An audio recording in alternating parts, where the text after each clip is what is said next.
বিপদের সময় যে দোয়াটা আমাদের বেশি বেশি পড়া একান্ত জরুরি। এই দোয়াগুলোর বদলেতে আল্লাহ তাআলা উত্তম কোনো বিনিময় দান করতে পারেন। দোয়াটি হলো এই, শুনে যাবেন। ইন্না নিল্লাহি ওয়া ইন্না ইলাইহি রাজিউন। আল্লাহুম্মা ইনদাকা আস্তাসিবু মুসিবাতি ফাজুরনি ফিহা ওয়া আফদিলনি মিনহা খাইর। নিশ্চয় আমরা আল্লাহর বান্দা এবং তার কাছেই ফিরে যাব।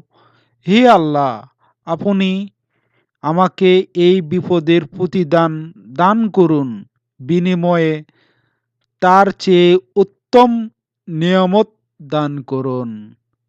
সুবহানাল্লাহ।